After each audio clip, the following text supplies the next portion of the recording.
Olá pessoal, graça e paz da parte de Jesus Cristo. Estamos aqui novamente, professor Gil da Silva, para dar continuidade à introdução ao grego. Desta vez é a terceira parte, já estamos chegando na reta final. Temos apenas mais uma aula que vamos tratar na próxima semana, mas nesta aula especificamente nós vamos trabalhar a questão da ortografia, transliteração e tradução com mais especificidade, com mais clareza.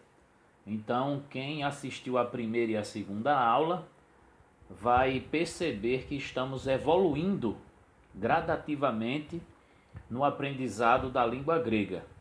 Se você não assistiu ainda a primeira e a segunda aula, você vai encontrar na descrição o link para acessar essas outras duas que já foram apresentadas. Muito importante o domínio do alfabeto, muito importante comparar o alfabeto português com o grego, essa transliteração, essa mudança de um alfabeto para outro, e por fim a tradução das palavras, respeitando aí as regras gramaticais, a ortografia e assim sucessivamente. Nessa nossa aula, nós iremos fazer uma revisão do alfabeto. Alguns irmãos que estão fazendo o exercício e mandando para mim, eu percebi o esforço, a dedicação, parabéns, mas tem alguns erros de pronúncia, alguns erros de escrita e queremos ajudar a melhorar com algumas dicas. Vamos tratar também da questão fonética, da questão ortográfica da língua grega. Vamos ter mais literação, transliteração, mais tradução e exercício prático que quem está fazendo o curso vai valer nota. E quem não está vai fazer apenas para fixação do conteúdo. Ok? Estamos juntos? Vamos seguir.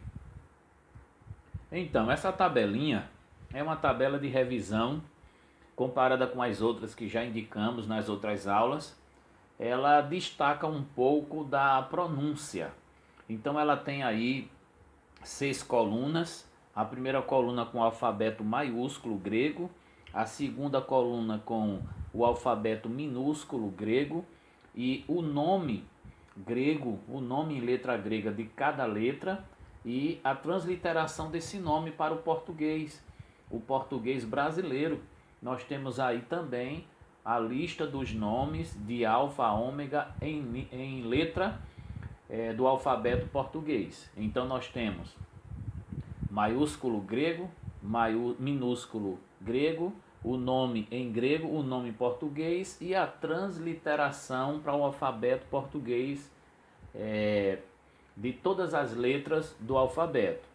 Então, quando você pronuncia alfa, beta, gama, delta, épsilon, zeta, eta, teta, iota, kappa, lambda, mi, ni, xi, ômicron, pi, rho, sigma, tau, y, phi, ki, psi, ômega. Quando você faz essa pronúncia, você lendo em português ajuda bastante, mas quando você olha para a letra e confunde ela com a letra no português, ou esquece porque tem uma letra parecida dentro do próprio alfabeto, aí você se confunde. Mas na transliteração há algumas confusões e a gente tenta ajudar com uma tabela desse tipo. Olhe para a tabela de transliteração que tem as letras no português e olhe para essa parte de pronúncia reconstruída. Os livros dão essa dica quando falam de gramática e do alfabeto grego. Quando você pronuncia o A de alfa, é o sentido de A que tem engato, uma vogal breve ou longa, A ou A. E o B é comum, esse B de batata, o G é o G de gato, mas você não vai dizer Gi, não vai dizer Jó, não vai dizer Gé, vai dizer Gué, Gó, vai dizer Gui, Gué, Gó, Gu, não vai dizer Gu, GI como Gi, vai dizer GI como Gui. Não vai dizer GE como Gé, vai dizer Gué. Essa é uma dica importante. Nós temos aí também o D, que é um D comum de Dé. Nós temos o E, que é um E aberto de épsilon. Então épsilon não é E, é E. de pé, que aparece em pé. E o zeta, alguns acham que deve pronunciar de zeta com D, mas a pronúncia mesmo utilizada em algumas gramáticas, e a maioria que nós consultamos, é o zer de zelo, de zebra, e assim sucessivamente. Já esse outro ele já é um fechado, um e, e esse e de pelo, entendeu como é? Um e fechado. E aí nós temos o teta, que é representado pela letra TH, mas se pronuncia como se fosse T mesmo. É um TH, tem gente que nem usa o H para ficar mais fácil de pronunciar, mas TH não é tchá não, é tá mesmo, TA. E nós temos o iota, que é o uso do i comum, como aparece em peão. E nós temos o capa, que funciona como ser de casa, e é traduzido para a letra K. E nós temos o lambda, que é traduzido para a letra L, que a pronúncia é como se fosse L de lar, de lápis, de livro, é um L comum. E o mi, nós temos a pronúncia de M como mesa. O ni, nós temos a pronúncia de N como N de nada, ou nata, é o novo. Então é um N comum. Nós temos o xi, que é uma pronúncia parecida com o uso de X no táxi. Então é uma pronúncia de C com S ou K com S. Nós temos o ómicro, que é um O aberto, não é um ou O. É uma letra O de pó, como pó. Óculos, um exemplo, né? Nós temos o pi, que é correspondido pela letra P, como um P de pato, normal. Nós temos o rho, que é correspondido pela letra R, R de rato, por exemplo. Então, pode ser pronunciado como R de cara e pode ser pronunciado como R de rato, dependendo se ela tem aspiração ou não, e a gente vai identificar isso nessa aula, a diferença de quando o R é pronunciado comumente, como rato, e quando ele é pronunciado de forma mais áspera, como cara, forçando mais a língua. E aí nós temos o sigma com som de S, S de sapo, por exemplo, não som de Z, é som de S. E nós temos, por exemplo, o pessoal usa muito eclesia com som de Z, mas aparece lá um sigma, então tem que dizer eclesia, só para vocês terem uma ideia. O tal pode ser representado pela letra T, como tatu. O Y, embora uma letra que pareça com U e às vezes traduzido como U, ela é pronunciado como o U de Miller. Então é mais no sentido fechado do que no sentido aberto. Então ele é Y, é quase como ele é traduzido na maioria das vezes pelo Y, então nós já conhecemos essa letra como Y. E o Fi, que é traduzido por PH e às vezes F, é no sentido de foto, Felipe, de F mesmo. O Ki, tem muita gente que pronunciou Xi na hora de falar o alfabeto, ele é tanto representado pela letra CH como K, H, e ele é como no alemão Wick, né? Pronunciado com som de K. E o H às vezes ele aparece no sentido como hot dog, né? Então são letras raras que vão exigir isso, mas é o que mesmo, como Cristo tem essas iniciais, a letra Ki, e ela é transliterada com CH, mas se pronuncia Ki, Cristo, e não Cristo, como se fosse o som de X. Então, nós temos o Psi, que é traduzido pelas letras PS, e por fim, nós temos o ômega, que é traduzido por um O fechado como alô. Então, é importante a gente deixar essa colocação. Então, a pronúncia aí de alfa é A, beta é B, gama é G, delta é D, epsilon é zeta, é Z, eta é um E, teta é TH, iota é I, e kappa, o K, lambda, L, o mi, M, o ni, N, o xi, o CS ou KS, Ômicron, é o O, Pi é um P, Rho ou Rho é um R, mas pode ser dito Rho naturalmente, é até mais fácil. Sigma é o S, nós temos o Tau, que é o T, Y, que é o Y ou o U, nós temos o Φ, PH ou F, nós temos o Qui, CH ou KH, e nós temos o Psi, que é o PS, ômega, o O. Juntos, tranquilo, vamos avançar.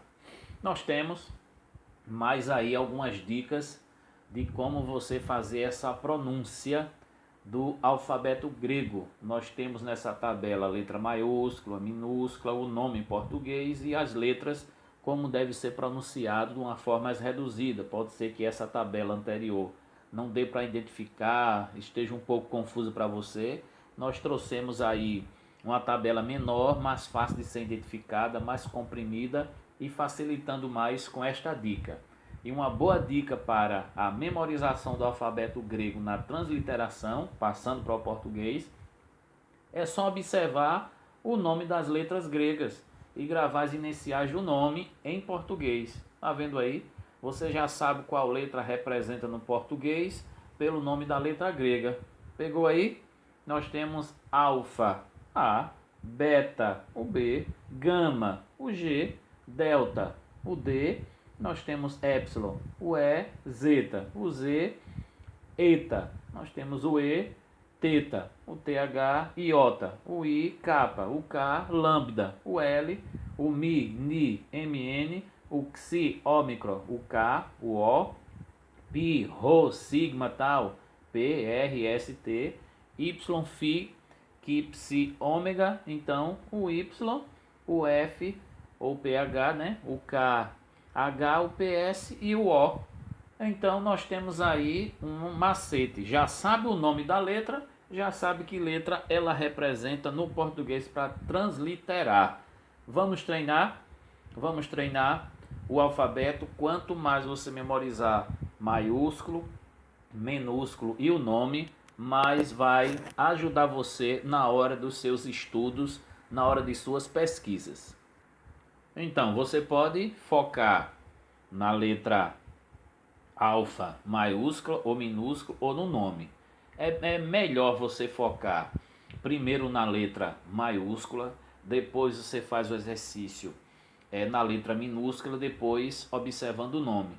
Há uma tentação muito grande quando você vê uma tabela bonita e organizada dessa, de você já observar o nome. Mas vamos focar na leitura do alfabeto, observando concentradamente na maiúscula, depois nós vamos para a minúscula, depois nós vamos para o nome da letra para fechar, ok? Isso é exercício, isso ajuda muito. Comigo? Vamos lá? 1, 2, 3. Alfa, beta, gama, delta, epsilon, zeta, eta, teta, iota, kappa, lambda, mi, ni, xi, ômicron, pi, rho, sigma, tau, y, phi, qui, psi, ômega. Ok? Vamos diminuir o ritmo. Foi ruim? Foi bom? Vamos diminuir o ritmo. Vamos lá. Agora o minúsculo. Eu vou mais devagar. Vamos lá. A última vai ser mais rápida. Vamos mais devagar no 3. 1, 2, 3. Alfa, beta, gama, delta, epsilon, zeta, eta, teta, iota, kappa, lambda, mi, ni, xi, ômicron, pi, rho, sigma, tau, y, phi, qui, psi, ômega. Relaxa, respira. Se acertou todos, parabéns. Se não acertou, vamos agora para a leitura com o nome da letra.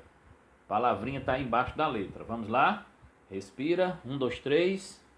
Alfa, beta, gama, delta, epsilon, zeta, eta, teta, iota, kappa, lambda, mi, ni, xi, ômicron, pi, rho, sigma, tau, y, phi, qui, psi, ômega. Muito bem.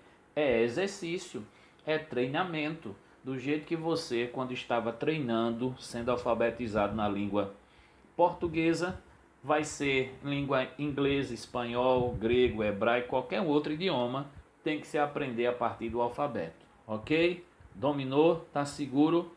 Vamos avançar.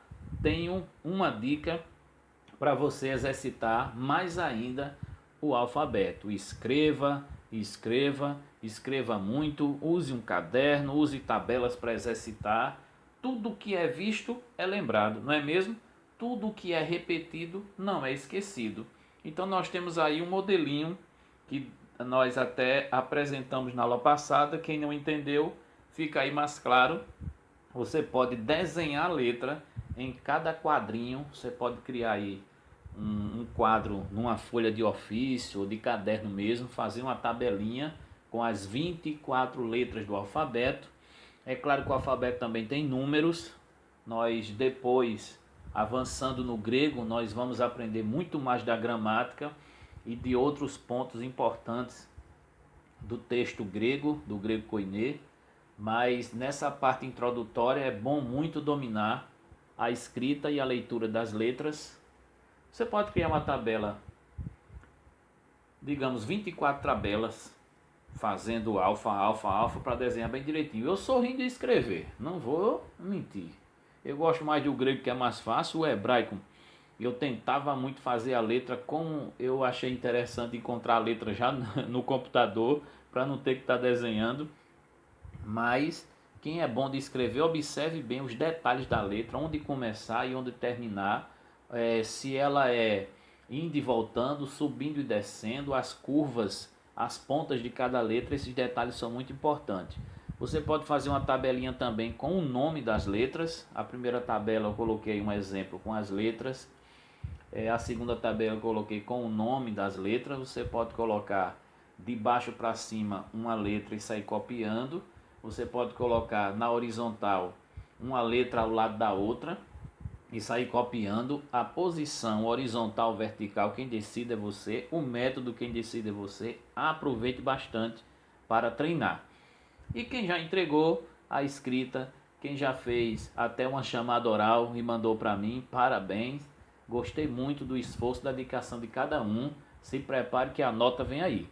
Nós temos o exercício também da escrita do alfabeto uncial, ou seja, o alfabeto maiúsculo, como se escrevia nos primeiros séculos da era cristã. O texto original se escrevia nesse modelo, nessa forma. É claro que as letras aí estão mais arredondadas, estão mais bem desenhadas, mas em manuscritos que já mostramos ali, vocês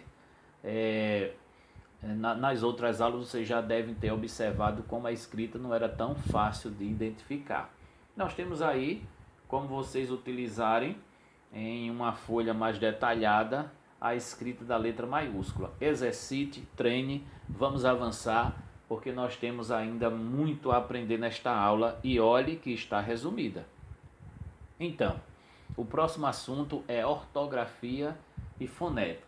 A fonética é a parte do som, da pronúncia, e a ortografia é a questão da escrita, que também soma-se ao assunto fonético. Então, vamos dar os primeiros passos falando sobre as vogais, ditongo e hiato, e aí trabalhar algumas regras importantes da língua e dar alguns exemplos e informações. As vogais da língua grega, elas são em torno de quantos? Alfa, épsilon, eta, iota, ômicron, upsilon e ômega. São quantos? 7. Isso mesmo. Elas se dividem em longas e curtas. Então nós temos a alfa, iota e nós temos o y, que podem ser longas ou breves. Pronuncia de forma alongada ou pronuncia de forma breve. Agora, quais são as sempre breve? Épsilon e ômicron. Épsilon, ômicron. Aí nós temos as longas. As longas nós temos a sempre longas, eta e ômega. Então é eta, ômega. Então ela é mais alongada na sua pronúncia. E as palavras que são breves e as palavras que são longas, ou as duas juntas, também dependem dessas letras para formarem essa estrutura. E é interessante também falar aqui sobre o iota. O iota pode aparecer adscrito ou subscrito. Então, quando ele aparece subscrito, ele aparece como um pontinho abaixo de outra vogal. Quando ele está junto de outra vogal, ele pode aparecer adscrito ou subscrito. Adscrito ao lado e subscrito abaixo. Nós temos aí o alfa, o eta e o ômega com iota subscrito nesse exemplo aí à sua esquerda. Então, é claro que vamos dar outros exemplos mais na frente sobre essa questão do iota, mas por enquanto vamos aos ditongos.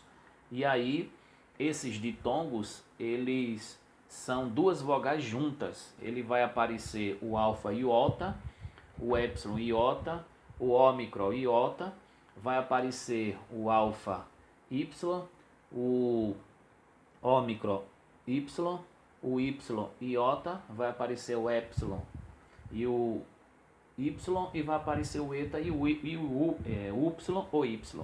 Então, como se pronuncia essas letras juntas? Ai, ei, oi, au, o ou, que parece o ou que nós temos no português, não se pronuncia ou. O ditongo ômicron e y, ele é pronunciado com som de u. Então, o ou aí é u, nós temos o ui, el e eu. El porque é aberto, o epsilon, e eu porque o eta é fechado. Até aí tudo bem? Repetindo: ai, ei, oi, au, u, ui, el, eu. Isso aí é só para os irmãos e irmãs ficarem atentos na junção das vogais que nós chamamos de ditongo. E por que chamam de hiato? É quando as palavras elas são formadas por vogais que se separam. Quando as vogais juntas, na hora de pronunciar, se pronuncia junta, aí chama de ditongo. Quando se pronuncia separado, geralmente aquela que é acentuada, ela se pronuncia separadamente, é chamada de hiato, um espaço. E nós temos também alguns exemplos de ditongos e hiato. Nós temos a parte de cima azul nesses exemplos aí. Um exemplo de ditongo e abaixo o exemplo de hiato. Vamos ler comigo? Já está treinado aí? Já conhece as letras? Na parte de cima aí, no exemplo, eimi, kai, oikos, hagios, evangelion, doulos. Então observe, em mi nós temos o ei, o kai nós temos o ai, não é o ai, o oikos nós temos o oi, o hagios nós temos o ios, aí ó, ió, o evangelion nós temos o eu, e nós temos o ió, e nós temos também o doulos, que é a junção do ômicron e y, ou y. E abaixo, observe na pronúncia que se separa as vogais. Apologia, teologia.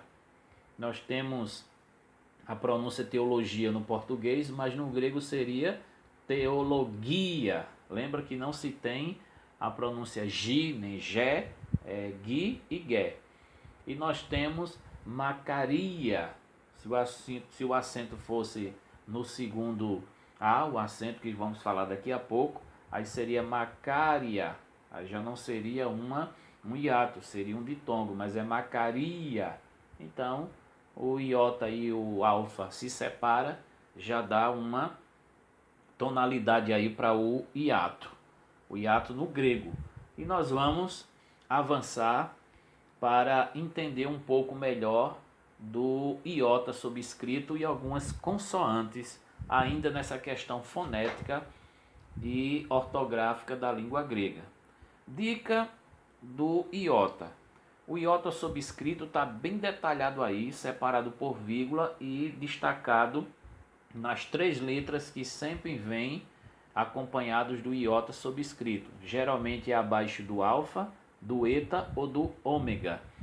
E ela pode aparecer tanto minúscula subscrita como maiúscula adscrita. Então, o iota subscrito é um iota escrito abaixo das vogais. Essas vogais longas, alfa, eta e ômega. É normalmente a última letra da palavra. Esse iota não afeta a pronúncia, ou seja, não se pronuncia, mas é essencialmente importante para a tradução. Já quando ela é adscrita, veja as questões. Quando o iota for uma vogal longa maiúscula, o iota será escrito à direita dela. Esse iota é chamado de adscrito porque está ao lado. Ele é chamado de subscrito porque está abaixo, sub. Então a vogal longa com iota subscrito ou adscrito é considerado um ditongo, mesmo que o iota não seja pronunciado nesses casos. Então é ditongo tanto o subscrito quanto o adscrito. Isso é um destaque muito importante para a gente, na hora que fazer transliteração ou tradução, a gente identificar. Na pronúncia, o subscrito não precisa, mas na hora que for transliterar e traduzir, é muito importante. Cuidados especiais das consoantes, nós temos aí o gama kappa, que pode aparecer junto, como nessa palavra, Anquira. Nós temos o gama gama, que pode aparecer. Essas duas palavras são palavras nasais, então elas não são pronunciadas do jeito que estão escritas. Ela recebe um N para ficar nasal, como angelos. E aí, os irmãos já conhecem bem essa palavra de anjo, né, mensageiro. Então, angelos, não se tem lá um ni para poder você fazer a pronúncia, o som nasal. O fato de ter dois gamas juntos vai ter, em vez de ser gama gama, ou GG, vai ser NG para a transliteração. Nós temos também a curiosidade dos dois sigmas. O sigma menor, ele aparece dentro ou no início das palavras, mas no final sempre vai aparecer esse sigma maior, que não é o maiúsculo. É um formato diferente chamado de sigma final. Tem o sigma inicial e do meio, e tem um sigma final, que sempre é esse maior, que parece com o nosso S. E tem o som de S, né? Nós temos também o mimi, que aparece juntos. Você pode ver até na palavra gama, que aparece junto, mas na hora de transliterar, algumas pessoas colocam um M só para poder facilitar na pronúncia. Embora você também possa colocar os dois M's juntos sem problema, mas muitos utilizam um M só para abreviar. E nós temos letras que são consoantes duplas, por exemplo, o xi, psi e o fi, que são transliterados com KS, PS e PH. Não esqueçam disso, são informações importantes que ao longo do estudo você não pode esquecer e já inculcar isso com facilidade. Ok? Vamos avançar? Nós temos ainda a questão de pontuação e acentuação da língua grega. Lembra do português a questão de pontuação? Você lembra? Acentuação. No tempo que você estudava na língua, logo no início, na língua portuguesa, nós temos o ponto, a vírgula, dois pontos, ponto e vírgula. Nós temos o tio, nós temos o acento circunflexo, nós temos o acento agudo, o acento grave, nós temos a interrogação, exclamação, aspas, reticência e travessão. É claro, cada um com sua função ortográfica, cada um com sua função importante. Nós vamos falar sobre cada um no português para a gente ganhar tempo no grego. Veja nessa tabela que compara o exemplo do grego com sinais de pontuação. No grego, nós temos pontos que são semelhantes ao português, mas temos também alguns diferentes, e veja nesse exemplo aí. O ponto final no grego é o mesmo, tem o mesmo sentido, a mesma finalidade que no português. Já a vírgula e a vírgula têm o mesmo significado que o português. E o ponto no alto, em vez de ser lá abaixo, como ponto final, ele é no alto, um pouco acima da palavra. Ele pode significar o quê? dois pontos, ponto e vírgula, às vezes até aparece no sentido de exclamação, mas muitas vezes ele é o ponto e vírgula ou o dois pontos. E nós temos finalmente o ponto e vírgula no grego, que para nós é uma interrogação. Quando aparecer ponto e vírgula no grego, não é uma pausa continuada. O ponto e vírgula ele é uma interrogação. Diferente, né? Veja alguns exemplos aí nesse texto que eu coloquei. Nós temos o ego estio arton. Então, esse ego estio arton, eles estão acentuados e eles estão também com pontuação. Essas palavras estão com pontuação. Então nós temos o ego ele tem uma aspiração branda no epsilon, e existe o acento circunflexo no ômega. Dá para perceber aí? Aí a aspiração eu vou falar mais na frente o que seria essa aspiração. E aí você vê de novo o epsilon na próxima palavra, o estio. Aí nós temos o epsilon com aspiração, mas já o iota ele está com acento agudo. Da mesma forma, mais na frente o alfa está com acento agudo e com aspiração. São dois sinais em cima do alfa. E no final dessa primeira frase nós temos um ponto final. Aí nós vamos encontrar na segunda linha, nós vamos encontrar as palavras com aspiração, com acento, mas nós vamos encontrar também uma vírgula e um ponto nessa segunda linha, e na terceira linha nós vamos encontrar acentuações, aspirações. Na parte verde nós vamos encontrar a segunda palavra com um ponto na altura, a terceira palavra com um ponto na altura, a quarta palavra com um ponto na altura e a última palavra com um ponto final. Só para você perceber como aparece no texto original a acentuação e a pontuação. Mas na frente veremos isso com mais facilidade. Vamos avançar. Então, nessa questão de pontuação e acentuação, é importante destacar na acentuação o seguinte: a maioria das palavras gregas, elas levam acento. O acento no grego tem uma única finalidade, que é indicar a sílaba mais forte, ou seja, a sílaba tônica. Esta sílaba se destaca das demais por ser proferida com mais força. Ela é mais forte, ela é a tônica. Já no grego, é importante destacar aí três acentuações ou três acentos. Lembra do agudo? É parecido com o nosso. O grave, que é como o acento da crase. E o circunflexo, que é parecido com o nosso, o chapeuzinho, que pode também aparecer como um tio.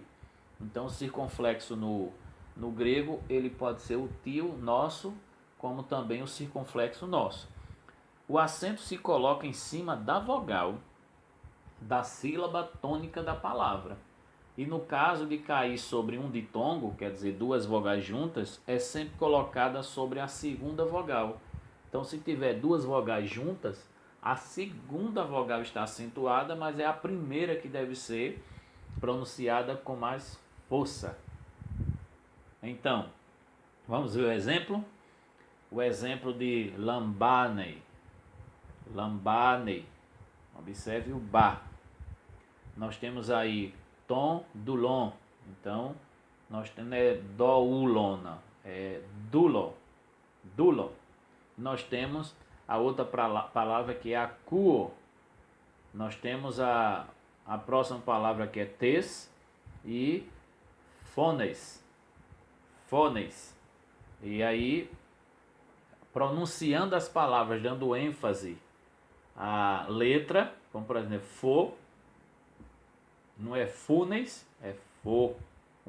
A pronúncia ela é fechada do ômega, e o ni, eta, e o sigma, só o fato de eta ser mais forte. O sigma final sempre é a pronúncia forte quando o sigma é final.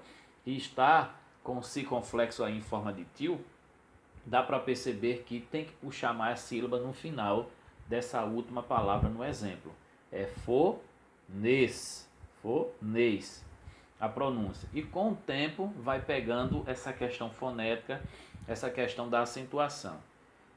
Então, quando letras maiúsculas são acentuadas, isso aí, no caso, no início da palavra é chamado de aspiração. O acento é colocado antes da letra e não em cima dela. Observe que o acento do nome Jesus e da palavra Éfesos, você observa aí Jesus e Éfesos. Éfesos. Não é Zus, Éfesos, com som de Z, é Éfesos. Então, Éfesos e Iesus. Iesus. E essa expressão Jesus e Éfesos estão acentuadas e estão com aspiração. Essa aspiração é uma acentuação, parece uma vírgula lá no alto, e ela para fora assim é chamada de aspiração, aspiração branda. Então, para a gente entender melhor o que é aspiração, ou espírito da letra, nós vamos entender melhor com este quadro. Observe, no grego há dois tipos de aspiração, a forte e a fraca, a áspera e a branda. Ou pode ser forte e fraca, ou pode ser áspera ou branda. A aspiração áspera é o sinal colocado acima da vogal e ela vai ser acrescentada um H, como você vê na tabela aí. E a aspiração branda, ela não vai alterar em nada, nem na transcrita, nem na pronúncia. Observe. A característica do espírito brando e do espírito áspero, ou aspiração áspera, aspiração branda. Observe aí. O exemplo é alfa, gama, iota, ópsilon e sigma. Observe que tem um acento agudo no alfa e tem um sinal ao lado desse acento agudo para dentro. Esse sinal para dentro da palavra é a aspiração áspera. Então, na hora de se traduzir, se traduz com o H e se pronuncia hagios. Hagios e não agios. Agora, essa parte, esse segundo exemplo, ele é mais silencioso. É a aspiração branda. Nós temos alfa com a aspiração para fora. Nós temos o pi, ômicron, acentuado com acento agudo. Nós temos o sigma, o tau, o ômicron, o lambda. Nós temos o ômicron e nós temos o sigma final. Observe que o sigma do meio ele é menorzinho e o sigma final ele é maiorzinho. Observe, nós temos a palavra apóstolos. Apóstolos. Então observe que o pós está acentuado, ele é pronunciado mais forte. Se não tivesse esse acento, seria apóstolos, porque o sigma final ele dá uma tonicidade, ou ele dá a força, a sílaba mais tônica no final. Ok? Lembre-se que a aspiração está para fora, não recebe o H e ela é silenciosa. Ok? Vamos exercitar. Vamos apresentar algumas curiosidades e exercitar. Exercitando que se aprende essa questão de aspiração. 4 observações importantes. Toda vogal ou ditongo no início de uma palavra, ela vai receber uma aspiração. Você vai observar o acento em forma de vírgula lá em cima da letra vogal. O espírito forte ou áspero grafa-se dentro e o fraco ou brando grafa-se ou escreve-se para fora. Então, um é para dentro e a outra é para fora. Então, para dentro, a vírgula para dentro é áspero, forte, recebe o H. E para fora, deixa como está, é silencioso. Terceiro, todas as vogais ditongos e consoante ro, lembra que parece um P, mas não é P, cuidado com isso. O Rô recebem o espírito quando forem letra inicial da palavra. Então, todas as vogais, todos os ditongos, que são vogais juntas, e o Rô recebe a aspiração. A quarta observação é que a consoante Rô, essa mesma da terceira, sempre receberá espírito forte quando for letra inicial da palavra. Então, é agora de pronunciar, em vez de pronunciar Ra, Ré, é Ra, Ré, pronuncia de forma mais forte. Ok? Porque às vezes é Rô e às vezes é Rô, porque às vezes exige o espírito forte ou aspiração áspera. E nós temos aí alguns exemplos nesse quadrinho. 6 exemplos. Nós temos Hologos, Aletes, Estim, a palavra é verdadeira. Nós temos Oi, Logoi, Aletes, Estim, Eisins, desculpa, Eisins, Eisim, as palavras são verdadeiras. Nós temos Utos, Hologos, Aletes, Estim, esta palavra é verdadeira. Nós temos o quarto exemplo. Utoi, Oi, Logoi, Aletes, Eisim. Estas palavras são verdadeiras. Nós temos o quinto exemplo. Aletes, en, Hologos. A palavra era verdadeira. E nós temos o sexto exemplo, Aletes, en, Hologos, tu, Jesus. A palavra de Jesus era. Nós temos aí esses exemplos, mas observe que o ômicron, em algum momento, a aspiração é para dentro ou para fora. No primeiro exemplo, a aspiração está para dentro.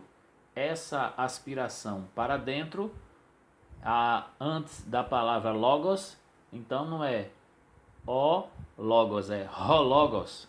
Já o segundo exemplo, a vogal ômicron e a vogal iota, nós observamos que a aspiração está em cima do iota, já que é um ditongo, mas vai se receber o H e a aspiração, observe que é para dentro, então ela é áspera, então vai ser roi, logoi.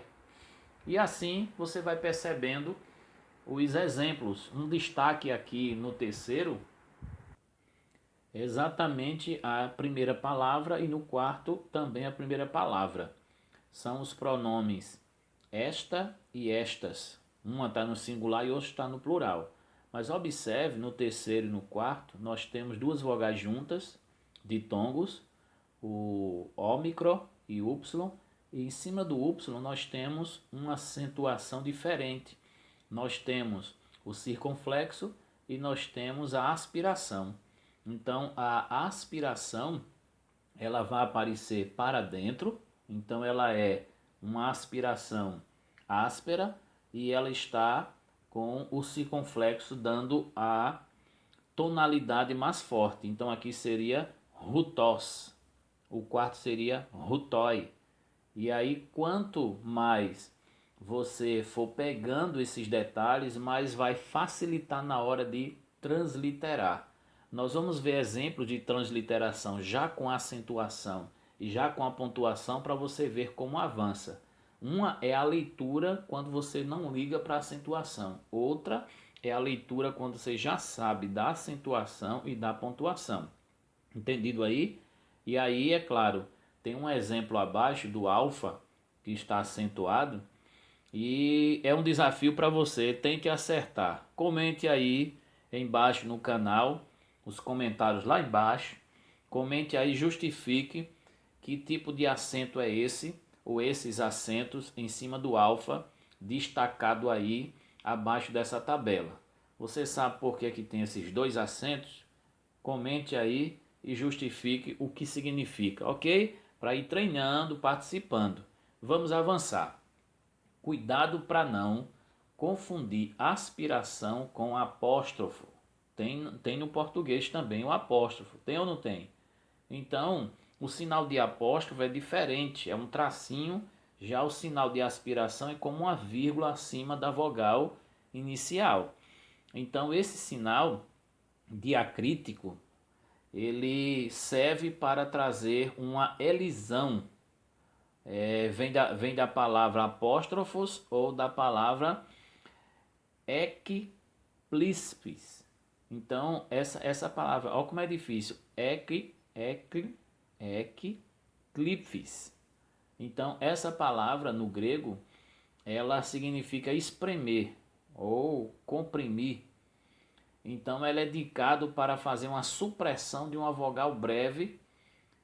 Inclusive, se ela tiver acentuada, ela também sai no final de uma palavra que vier seguida da outra que comece com vogal ditongo. Resumindo, uma palavra ela termina com vogal e a outra começa com a vogal. Então, se elas estão juntas, aqui termina com a vogal e aqui começa, então há uma possibilidade, alguém pode fazer essa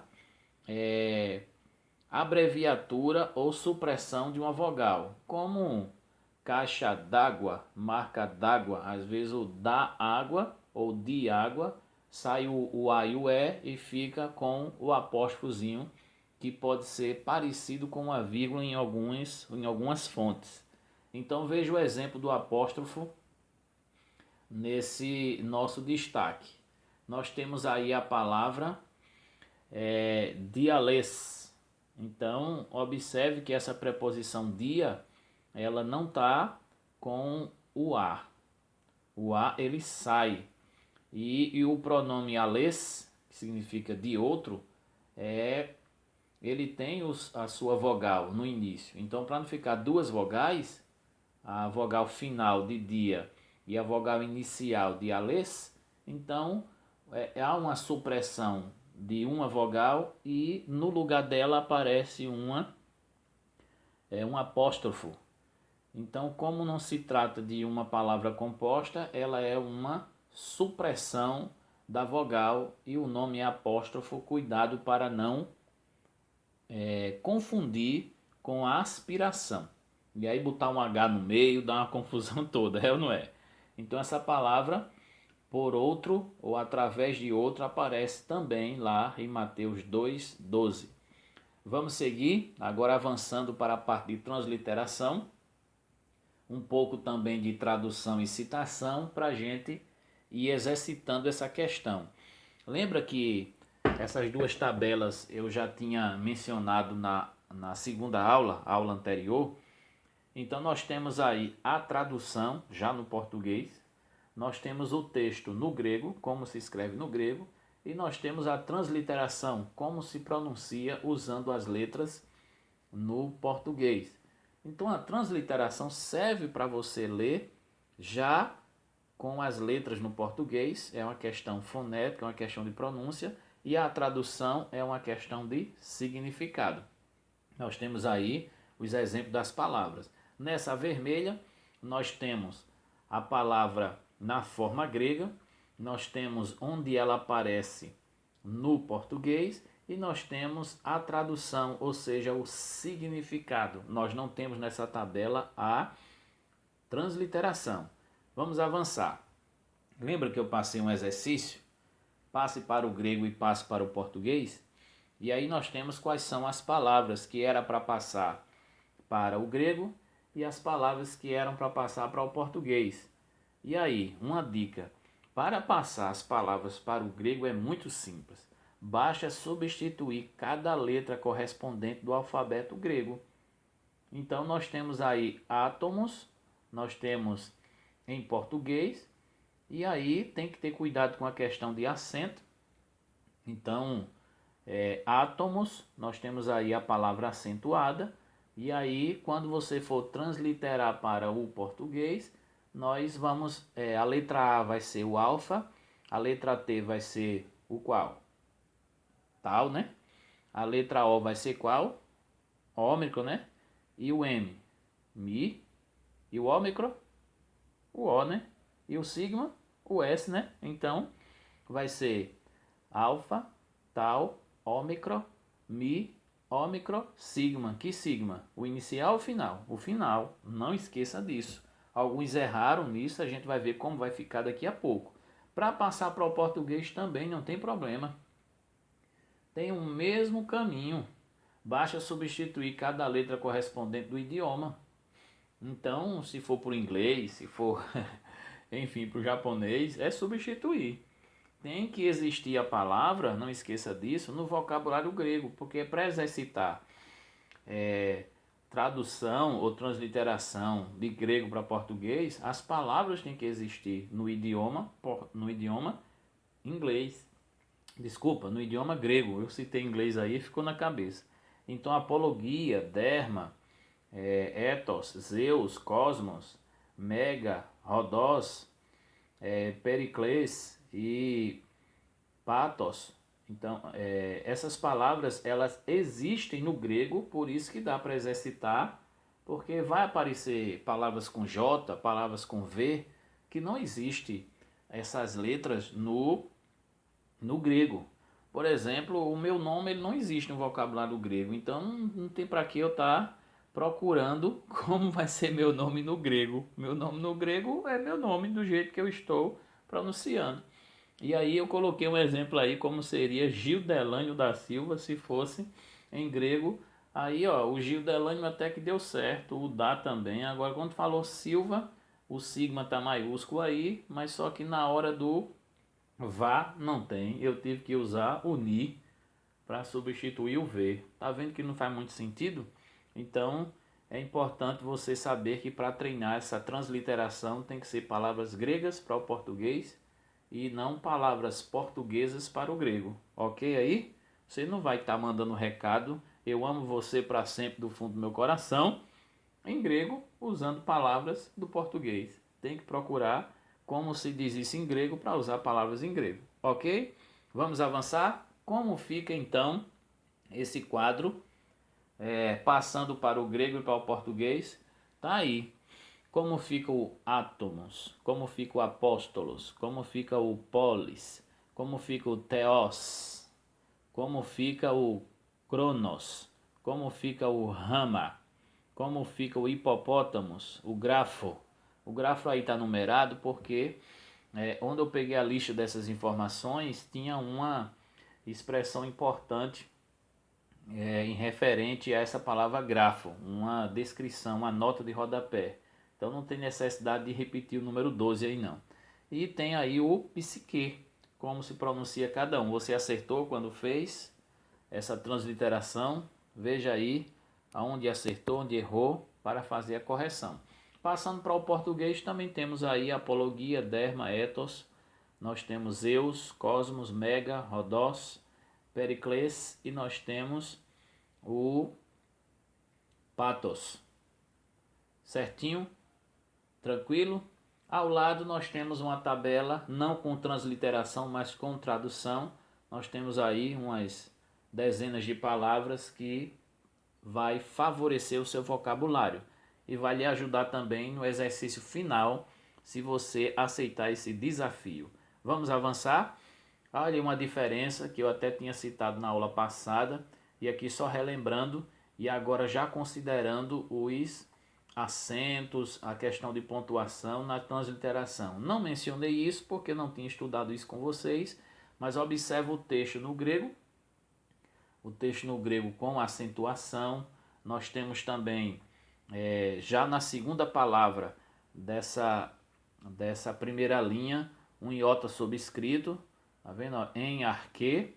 Então, o arque, nós temos uma aspiração branda, por isso que não tem o H aí. E nós temos o que, substituído pelo KH e não pelo CH. Nós temos o eta, lembrando que o eta ele está com circunflexo porque ele é fechado, um é fechado, não é o epsilon que é aberto. E abaixo do eta tem um tracinho, observe que é um iota subscrito e ele está aparecendo na hora da transliteração. Então nós temos em arque, em hologos, kai hologos em. Então, observe a tradução. Em princípio era o verbo e o verbo estava. E assim sucessivamente. Prostonteon kai theos em hologos. Rutos em archei prostonteon, quer dizer, ele estava no princípio junto ao Deus, ou em princípio junto ao Deus. Essa é a tradução literal, como fica a pronúncia do texto grego, como fica a questão de acentuação, para você olhar com calma e destacar. Deixa eu avançar, que ainda tem coisa boa pela frente. Olha aí o vocabulário. Tantas palavras, e aí neste caso já com a sílaba separada. Por exemplo, ágape é a palavra amor e está aí separada a sílaba. E assim, hagios, nós temos desmos, remera. Então essas palavras, elas estão, além de estar separadas as sílabas, estão com suas traduções. É um vocabulário para somar aí mais de 50 palavras para ajudar você a enriquecer o seu vocabulário das palavras mais usadas na língua grega no Novo Testamento. Vamos avançar? E aqui nós temos uma tradução literal de João 1,18 e Colossenses 1,16. 1,18 nós temos um texto bem pequeno. Deus, ninguém viu, nunca unigênito Deus, o que está junto ao seio do Pai, este é o que tem explicado. Então observe a forma literal como cada palavra é traduzido e como se pronuncia transliterado. Nessa parte cinza e nessa parte mais colorida, Colossenses 1,16, nós temos: pois em ele foram criadas todas as coisas, em o céu e sobre a terra, as visíveis e as invisíveis, ou tronos, ou senhorios, ou governos, ou autoridades, as todas por intermédio dele e para ele foram criadas. Essa forma como é organizada as palavras literalmente traduzidas, observe que João 1,18 tem o texto grego, transliteração e tradução.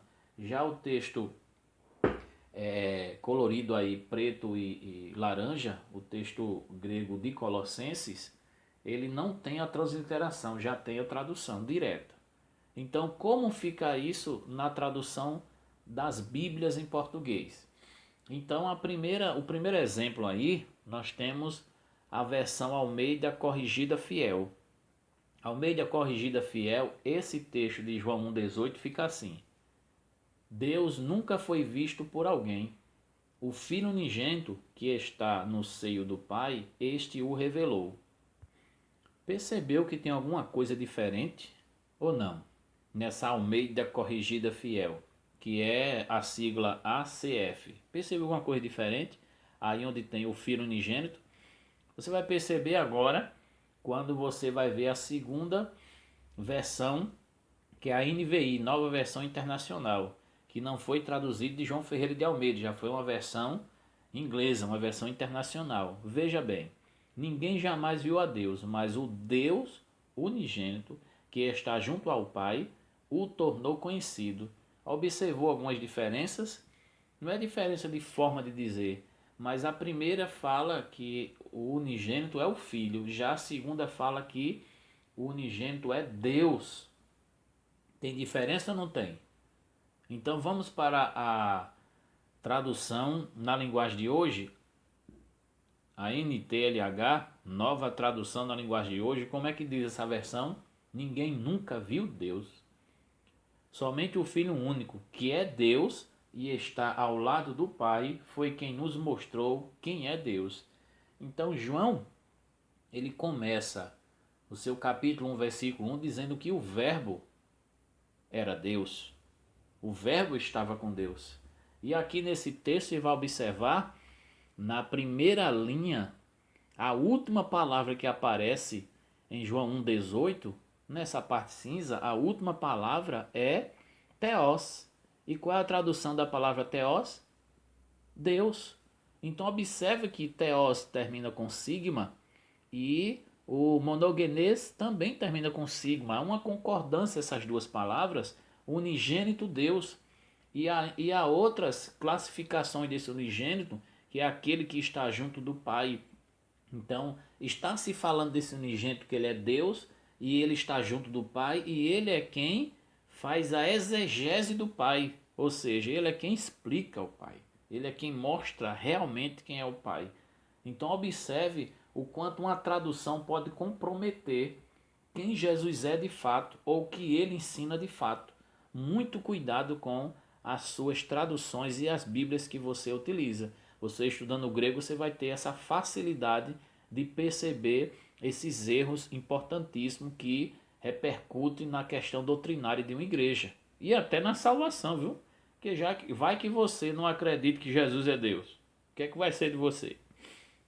Vamos para outro exemplo, tradução das Bíblias em português. Esse texto de Colossenses 1,16, nós temos o texto traduzido ao pé da letra e como aparece nessas três Bíblias. Almeida Corrigida Fiel diz o quê? Porque nele foram criadas todas as coisas que há nos céus e na terra, visíveis e invisíveis, sejam tronos, sejam dominações, sejam principados, sejam potestades. Tudo foi criado por ele e para ele. Beleza? Vamos para outra tradução. Nova Versão Internacional diz, pois, ó, já não começa com porquê, começa com pois. Nele foram criadas todas as coisas no céu e na terra. Um pouquinho diferente, né? As visíveis e as invisíveis, mas não compromete. Sejam tronos ou soberanias, poderes ou autoridade, todas as coisas foram criadas por ele e para ele. Parece estar dizendo a mesma coisa na NVI. Vamos para a TLH, nova tradução da linguagem de hoje. Pois por meio dele, Deus criou tudo no céu e na terra, tanto o que se vê como o que não se vê, inclusive todos os poderes espirituais, as forças, os governos e as autoridades. Por meio dele e para ele, tudo criou, Deus criou todo o universo. Veja essa tradução, que não é uma tradução, na verdade é uma paráfrase da tradução que a Sociedade Bíblica do Brasil fez, a versão Almeida revisada, Almeida revista e corrigida, Almeida corrigida, Almeida atualizada. Então, da atualizada surge essa nova tradução na linguagem de hoje, com a linguagem mais simples de uma tradução da língua portuguesa. E aí observe, quem parece que diz que é corrigida fiel ao texto original não é tão fiel como parece. Então, algumas traduções vão ficar muito bem traduzidos do texto que aparece e outros não. Está aí a comparação para você acompanhar. Por fim, é importante fazer algumas perguntas a você. Você sabe a diferença de uma Bíblia para outra? Quando você pega uma Bíblia, aí tem lá tradução ecumênica, Bíblia de Jerusalém, Ave Maria, Bíblia de Aparecida, Pastoral, Almeida corrigida, Almeida revisada, corrigida fiel, contemporânea. Então essas traduções, você sabe o valor delas e de onde ela vem, é muito importante estudar isso. É muito importante saber a diferença e ter várias versões no português de traduções de Bíblias diferentes. Por quê? Não adianta ter várias Bíblias e não saber como usá-las. Nós temos aí várias Bíblias de estudo. Plenitude, Bíblia palavra-chave em cores, aplicação pessoal, Bíblia de estudo apologética, Genebra, profecias, Bíblia de estudo Thompson, Vida Nova, Pentecostal, Bíblia de estudo NVI, Bíblia de estudo Almeida, Shed. Nós temos tantas Bíblias de estudo, mas se não sabe usar, se não sabe diferenciar a versão de uma para a versão de outra e os recursos de estudo, então é melhor aprender a fazer uso, porque tem gente que pergunta qual é a melhor Bíblia. A minha resposta é simples. A melhor Bíblia de estudo é que você sabe usar. Isso é muito bom você aprender. Por fim, os exercícios, né, de fixação. Já falei muito, mas observe que os cursos de grego existem mais de 15, 20 horas para poder você ter uma noção básica do grego. Eu estou aqui tentando resumir o máximo, espremendo, analisando, revisando a cada semana as aulas para poder passar para você o melhor numa linguagem mais simples. Às vezes eu dou uma pausa, peraí, como é o jeito melhor de falar isso para que quem não estuda seminário ou para quem está com dificuldade possa compreender. Então, eu tento o máximo pegar a figura melhor, o texto melhor para explicar da melhor forma. Está aí o desafio. Temos aí duas tabelas, 86 palavras para você escolher 50. O alvo é 50. Mas vai que você queira mais, 80, 100, 200. Então, somando aí na aula toda, você pode encontrar mais de 200 palavras no grego com suas traduções que você pode fazer o seu próprio dicionário, o seu próprio vocabulário. Não é o dicionário, que o dicionário diz mais coisa, o léxico diz mais coisa do que a tradução do significado da palavra. Mas você pode fazer um vocabuláriozinho, trabalhando bem o exercício, e vai que os desafios que vêm por aí você já esteja bem treinado identificando essas palavras no grego, ok? Você tem aí uma semana até a próxima aula para selecionar 50 ou mais palavras, grego, português, passar para um caderno e me mandar a foto para eu ver o quanto você tem exercitado e ganhado com isso, ok? Um abraço a todos aqueles que me acompanham aqui nesse canal que fortalece a fé, que incentiva o amor, incentiva a obediência a Deus. É Deus no comando. Se inscreva, curta, comenta os vídeos, que gostou, que gostaria de aprender mais, compartilhe com as pessoas que querem aprender mais e crescer na graça e no conhecimento do nosso Senhor Jesus Cristo. A Ele toda a honra e glória, que Ele te abençoe hoje e sempre. Amém.